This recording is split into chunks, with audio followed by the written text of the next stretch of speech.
जीवन को महान बनाने वाली प्रेरणादायक कहानियां, निस्वार्थ भाव से जगत कल्याण की सेवा में समर्पित महान व्यक्तियों के अनुभव। प्रजापिता पिताश्री ब्रह्मा एवं मातेश्वरी जगदम्बा सरस्वती के संग के रंग, ईश्वरीय यज्ञ इतिहास की झलकियां तथा परमात्म शक्ति अनुभूति से अपना जीवन श्रेष्ठ बनाने के लिए देखिए कार्यक्रम प्रेरणा।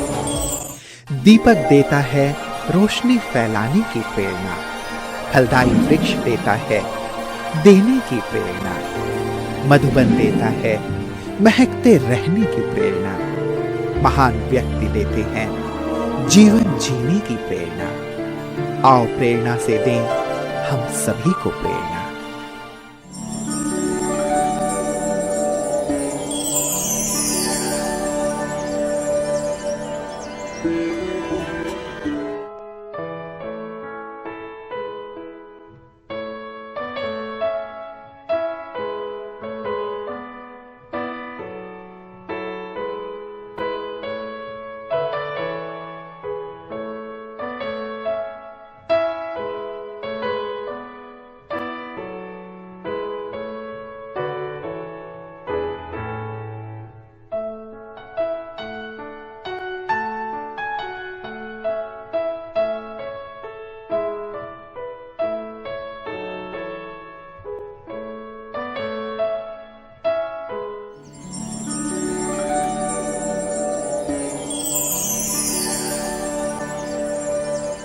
गुजरात के गांधीनगर जिले का मानसा कृषि प्रधान क्षेत्र है।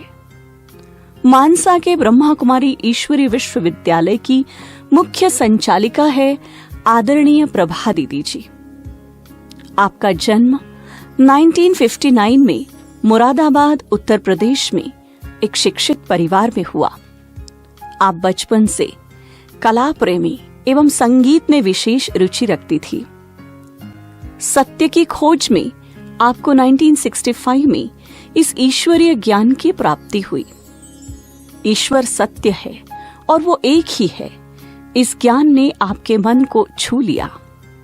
इस ईश्वरीय ज्ञान को अपने जीवन में धारण करते हुए 1973 में आपने संस्था के मुख्यालय में परमात्मा मिलन मनाया। इस ईश्वरीय मिलन के दौरान आपने अपने जीवन का लक्ष्य चुन लिया और तभी से अपना जीवन ईश्वरीय सेवा में समर्पित कर दिया। 1973 से मेहसाणा, सिरोही आदि स्थानों पर सेवाएं देते हुए 1988 से आप मानसा में ही अपनी ईश्वरीय सेवाएं प्रदान कर रही हैं। समाज में जन जन को आध्यात्मिकता का संदेश देते हुए शांति यात्रा, युवा पदयात्रा, अखिल भारतीय सुरक्षा अभियान इत्यादि कार्यक्रमों का आपने सफल आयोजन किया। वर्तमान समय एक सेवा केंद्र, 35 गीता पाठशालाओं में 1500 से भी अधिक विद्यार्थी दीदी की पालना में अपने जीवन को दिव्य गुणों से भरपूर कर रहे हैं।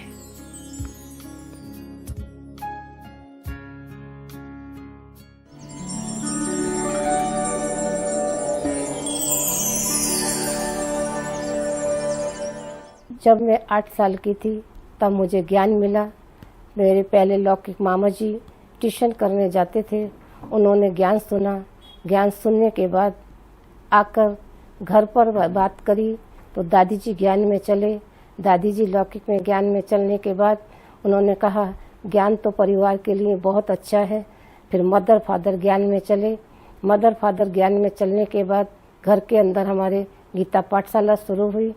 और जब गीता पाठशाला शुरू हुई तो फादर के अंदर क्रोध बहुत था। उनके अंदर बहुत बड़ा एक परिवर्तन आया। वो परिवर्तन को देखकर मेरे अंदर ये संकल्प आया कि मैं भी इन बहनों जैसा अपना जीवन बनाऊं और स्वयं का और अन्य आत्माओं का कल्याण करूं। ये संकल्प करके मैं घर में रहती। मुझे ज्ञान योग का बहुत शौक था। हर चीज़ सीखने का शौक था। भोजन बनाना, सिलाई करना, तबला हारमोनियम सीखना। फिर उसके बाद जब हम सेंटर पर जाते थे तो प्रदर्शनी समझाते, ड्रामा डायलॉग करते झांकियों में देवी बनते। इस प्रकार 68 में मदर फादर बाबा से मिलने गए साकार में, तो अंदर में एक बहुत संकल्प चला कि हमें लेकर नहीं गए। वो संकल्प बार बार इतना चलता था कि हम बाबा से नहीं मिल सके, बाबा के बिना मिले हम रह गए। फिर बाबा से मिलने बिगड़ रहे ये संकल्प लेते हुए हम जो है 73 में पढ़ाई पूरी करके 12वीं की मैं मधुबन में गई।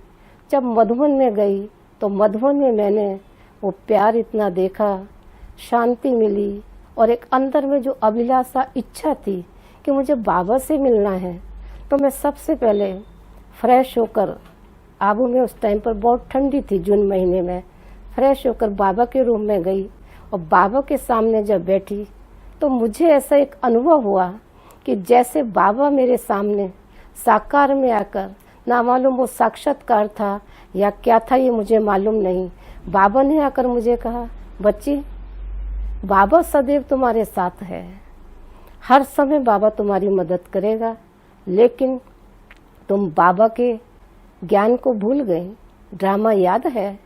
ऐसे करते हुए जैसे बाबा एक सेकंड में कहा जैसे बाबा चले गए। आज भी देते हो बाबा पालना साकार की, आज भी देते हो बाबा पालना साकार की, भर के जाते सब यहाँ से झोली तेरे प्यार की, आज भी देते हो बाबा पालना साकार की, आज भी देते हो बाबा पालना साकार की। बच्चों के ऊपर हर पल तेरी ही छत्र छाया है,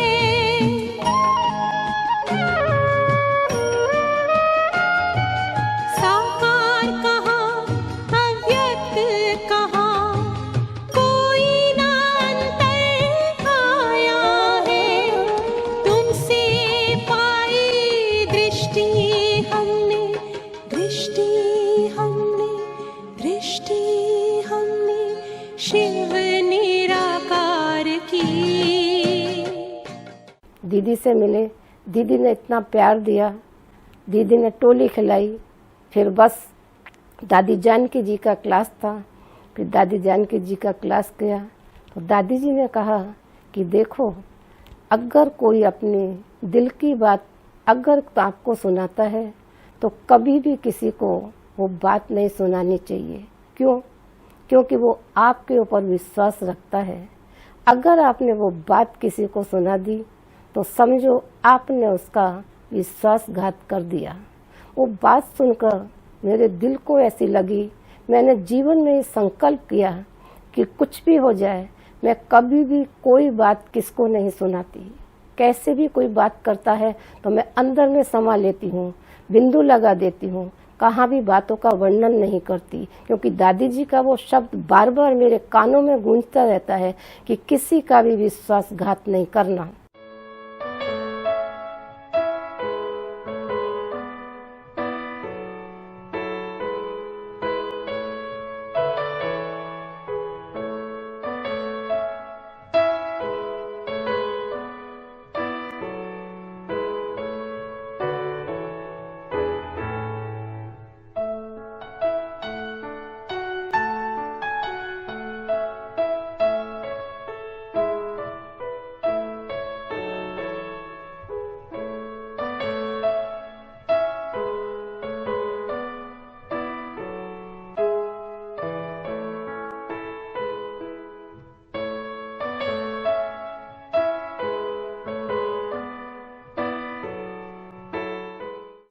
दादी कुंज दादी का मैंने क्लास किया तो कुंज दादी जी ने क्लास में कहा कि बाबा जो है अमृत वेले हम बच्चों को ज्ञान भाग्य बनाने आते हैं।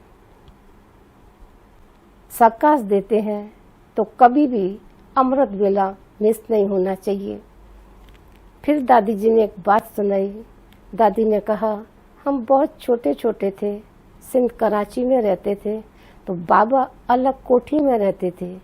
एक दिन अचानक बाबा वहाँ आए और हम योग में बैठे थे, तो एक बहन की ऐसे आंखें बंद थी, नीचे मुँह था, तो बाबा ने कहा सामने खड़े होकर, अरे बच्ची देखो कि आपके सामने इतना दूर से वो मार्शल आया है, तो मार्शल को तो ऐसे सलूट करनी चाहिए। तो वो बात मेरे दिल में ऐसी लगी और मैंने उस दिन से आज तक ये संकल्प किया कि कुछ भी हो जाए, अमृत वेला में कभी भी ना आंख बंद करके बैठी, ना नीचे मुँह करके बैठी। मैंने दादी जी के साथ ये बात जीवन में धारण करी और एक जीवन में जैसे गांठ बांध कर रखी हुई है। अभी तक उस दिन से आज दिन तक मैं कभी भी अमृत वेले आंख बंद करके नहीं बैठती।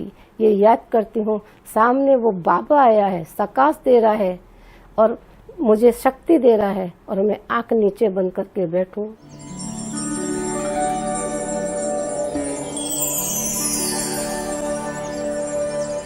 और मुझे बाबा के साथ इतना प्यार, मैं बाबा के साथ बहुत योग करती पहले भी, अभी भी मेरा नियम है, मैं रोज 4 से 5 घंटा योग करती हूँ। बाबा के रूम में बैठकर, मैं कुर्सी पर नहीं, नीचे, क्योंकि मैं ब्रह्मा बाबा को देखती हूँ कि बाबा 90 वर्ष के थे तो भी कैसे टांग पर टांग चढ़ाकर बैठे हैं।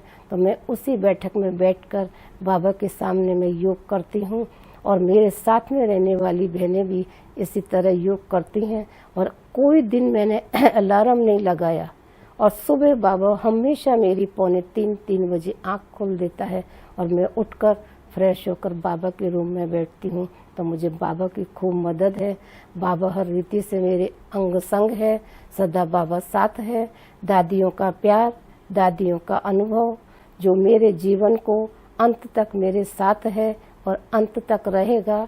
मैंने बाबा के यज्ञ में रहकर दादियों के साथ बहुत कुछ सीखा, क्योंकि दादियाँ का त्याग, तपस्या और सेवाएं अथक बनकर करती थी। मैंने वही लक्ष्य रखा कि मुझे भी खूब प्यार से और दिल से सेवाएं करनी है। और दादियों को देखते हुए और बाबा को साथ रखते हुए, बाबा मेरा साथी है और सदा बाबा मेरे साथ रहेगा, तो अंत तक मैं साथ रहूंगी और बाबा को कभी भी भूल नहीं सकती। बाबा मेरे साथ है और बाबा के यज्ञ में आकर मैंने बहुत गुण सीखे। पहले सहनशीलता का गुण सीखा। कोई भी मुझे कुछ कहता तो मैं आज भी कभी भी किसी को जवाब नहीं देती और अंदर में सहन कर लेती और सेकंड में समा लेती।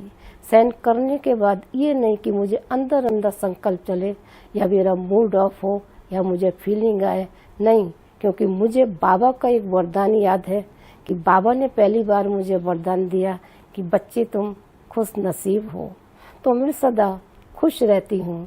कोई भी बात होती है तो सेकंड में उसको छोड़ देती हूँ, कभी भी बातों को नहीं पकड़ती और हर रीति से हर एक की विशेषता, हर एक को गुणों को धारण करती हूँ, गुण ही देखती हूँ। मैंने कभी किसी के अवगुणों को नहीं देखा। अवगुण होते हुए गुण को देखकर मुझे गुण लेना है और अपने जीवन को श्रेष्ठ बनाना है, उच्च बनाना है। और मेरी साथी बहनें जो मेरे साथ रहती हैं, मैं उनको भी सदा यही सिखाती हूँ कि हमेशा कभी किसी के अवगुण को नहीं देखो, सेवा करो, खूब प्यार से करो, दिल से करो, खुशी से करो, कभी भी मूड ऑफ नहीं। यहाँ मेरे साथ में जो बहनें रहती हैं, मैंने आज तक उनके अंदर, मैं दिल से कहती हूँ, कोई फीलिंग नहीं, कोई मूड ऑफ नहीं है। इतना प्यार से अथक बनकर सेवा करती हैं और हमेशा बाबा को, दादियों को देखती हैं और प्रेरणा लेती हैं कि जैसे बाबा है ना, ऐसे बाबा की याद में सदैव आगे बढ़ना है और आगे बढ़ाते रहना है। ये मेरा लक्ष्य रहता है कि कैसे सेवा करनी है, कौन कैसा व्यक्ति है, उसको कैसी पालना देती है, उसी पालना से उनको पालना देकर मैं आगे बढ़ाती हूँ। और यहाँ पर मैंने रहकर 33 पाठशालाएँ खुली और 4-5 जगह यहाँ क्लासेस चलती हैं और सभी आप खुश होते हैं। और यही संकल्प करती हूँ, बाबा दिन प्रतिदिन तो सेवाएं मुझसे कराते रहना। और मेरा शरीर भी खूब ठीक है और अभी मेरी उम्र 63 इयर्स है, तो भी मैं इतना अथक बनकर इतने प्यार से सेवाएं करती हूँ। मुझे अभी तक कोई दिन कभी भी थकावट नहीं लगी। मैं रात को भी जाग लेती हूँ, दिन में भी जाग सकती हूँ, लेकिन बाबा मेरे साथ है तो मैं अथक हूँ और अथक बनकर सदा सेवाओं में मैं तत्पर रहूँगी। और बाबा के साथ मैंने ये संकल्प किया है, मैं आपकी हूँ और अंत तक आपकी ही रहूँगी।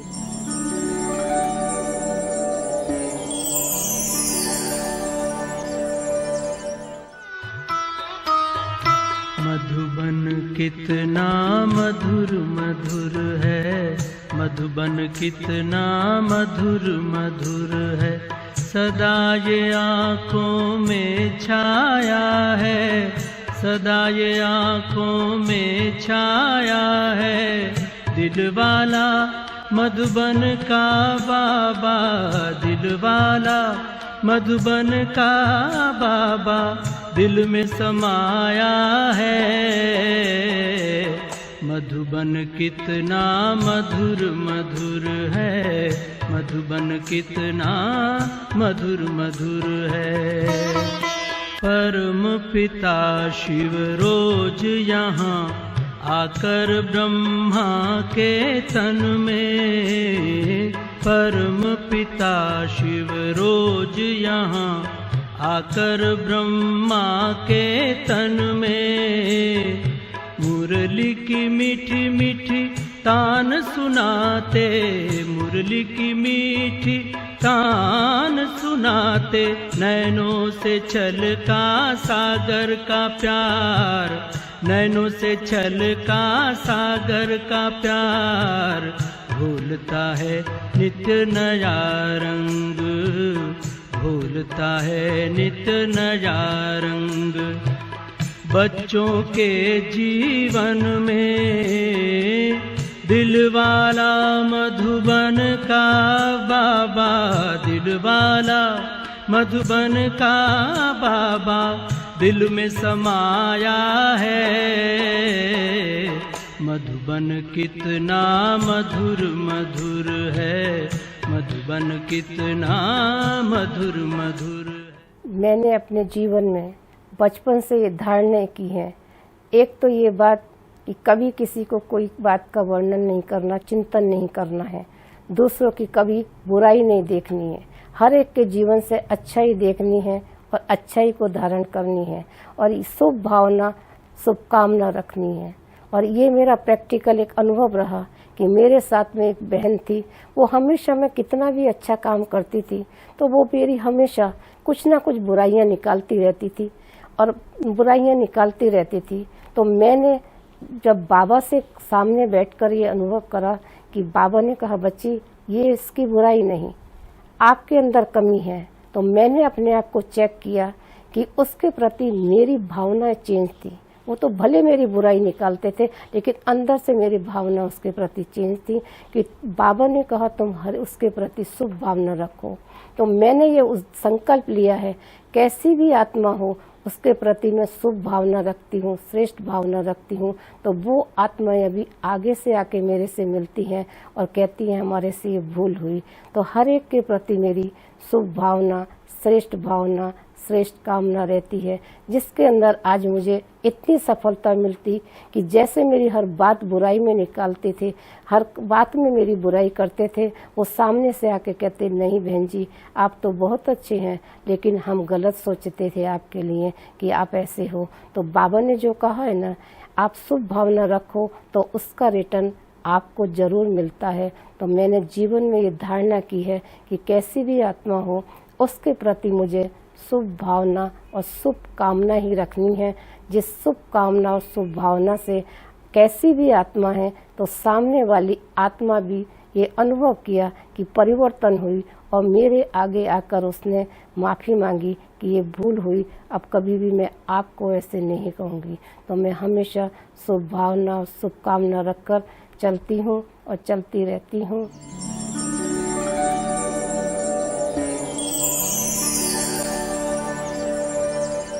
दीदी जी के अंदर सच्चाई और सफाई बहुत है। वो यज्ञ रक्षक बनकर रही हुई है और दीदी जी ने कभी भी मर्यादाओं का उल्लंघन नहीं किया। और दीदी जी के अंदर एक बहुत बड़ी विशेषताएं है कि कैसी भी आत्माएं हो उनको आगे बढ़ाने में बहुत बहुत अपनी शुभ भावना और शुभकामनाएं रखती हैं। कि दीदी सदा ही एवर रेडी और अलर्ट है। वो टाइम की बड़ी ही पंक्चुअल है। वो कभी अपने आप को लूज नहीं छोड़ती। और सदा जैसे उनका नाम है प्रभा दीदी, तो उन्होंने हर आत्माओं को अज्ञान और दुख के अशांत से दूर कर सुख की प्रभात की ओर ले जाने में वो बड़ी ही सफल रही है। उनके अंदर एक बड़ी विशेषता है कि हर किसी को बड़े प्यार से और हर किसी की गलती को माफ कर एक साथ संगठन में चलाने की बहुत ही बड़ी शक्ति है।